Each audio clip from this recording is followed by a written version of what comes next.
السلام علیکم پیارے دوستو، ایسے ہی سچے واقعات سننے کے لیے ہمارے چینل اسلام میں نور کو ضرور سبسکرائب کر لیں۔ بسم اللہ الرحمن الرحیم۔ ایک شخص نے اپنے 2 بیٹوں کا نکاح دوسرے شخص کی 2 بیٹیوں سے کیا اور دوسرے روز دعوت ولیمہ میں علماء کو بھی دعوت دی۔ حضرت امام اعظم بھی تشریف لے گئے۔ ان بیٹوں کا باپ بڑی پریشانی کے عالم میں مکان سے باہر نکلا اور عرض کرنے لگا، ہم لوگ بڑی مصیبت میں پڑ گئے۔ رات غلطی سے دلہنیں بدل گئی، بڑے کی دلہن چھوٹے کے کمرے میں اور چھوٹے کی دلہن بڑے کے کمرے میں غلطی سے چلی گئی۔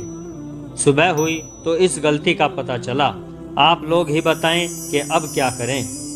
حضرت صافیان نے کہا، کوئی مضائقہ نہیں، دونوں بھائیوں پر صحبت کی وجہ سے مہر واجب ہو گیا اور آج دونوں بہنیں اپنے اپنے شوہروں کے پاس چلی جائیں۔ حضرت امام صاحب خاموش تھے۔ اس آدمی نے آپ سے کہا، آپ فرمائیے۔ صافیان نے کہا، یہ بھی اس کے سوا اور کیا کہیں گے؟ حضرت امام صاحب نے فرمایا کہ میرے پاس دونوں لڑکوں کو لاؤ۔ چنانچہ دونوں لڑکے لائے گئے۔ آپ نے ہر ایک سے پوچھا کہ کل رات تم جس عورت کے پاس رہے ہو تم کو پسند ہے؟ دونوں نے کہا ہاں۔ آپ نے فرمایا، تم دونوں اپنی اپنی بیویوں کو طلاق دو اور جس کے پاس جو عورت سوئی ہے وہ اسی کے ساتھ شادی کر لے۔ چنانچہ اسی جگہ ان دونوں نے اپنی اپنی بیویوں کو طلاق دے دی، اور چونکہ اپنی بیوی سے کسی نے بھی صحبت نہ کی تھی اس لیے عدت تو ان پر واجب ہی نہیں تھی، اس لیے وہیں ان کا نکاح بھی ہو گیا۔ حضرت امام اعظم کے پڑوس میں ایک جوان رہتا تھا۔ اس نے حضرت امام صاحب سے ایک روز عرض کیا، حضور میں جہاں شادی کرنا چاہتا ہوں وہ لوگ میری حیثیت سے زیادہ مہر مانگ رہے ہیں، آپ فرمائیے میں کیا کروں؟ آپ نے استخارہ کیا اور اسے وہاں شادی کرنے کی اجازت دے دی۔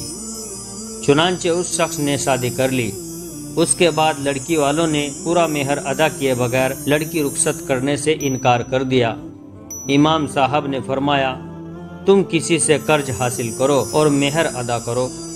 چنانچہ اس نے کچھ لوگوں سے قرض لیا، کچھ اپنے اور کچھ قرض دینے والوں نے بھی اس کو قرض دیا اور اس نے مہر ادا کر دیا، اور لڑکی والوں نے لڑکی کی رخصتی کر دی۔ دوسرے روز آپ نے اس سے فرمایا کہ اب تم اپنے سسرال والوں سے اپنا ارادہ ظاہر کرو کہ میں اپنی بیوی کو لے کر ایک دور دراز جگہ جانا چاہتا ہوں۔ چنانچہ اس نے ایسا ہی کیا۔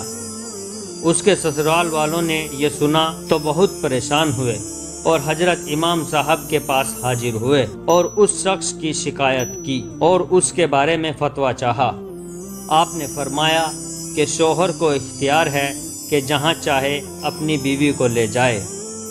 ان لوگوں نے کہا، مگر ہم سے یہ نہیں ہو سکتا کہ ہماری لڑکی ہم سے جدا ہو جائے۔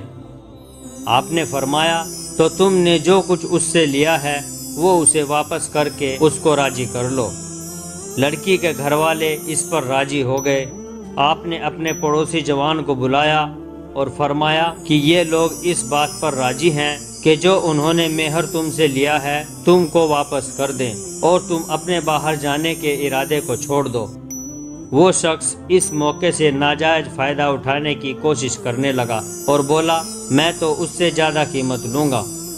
امام صاحب نے جب یہ سنا تو اس سے فرمایا، یہ بات منظور کرتے ہو یا کسی قرض خواہ کو بلا کر تم پر یہ دعویٰ کرواؤں کہ اس لڑکی نے میرا قرض دینا ہے اور تم جب تک اس کا قرض ادا کر لو باہر جا ہی نہ سکو گے؟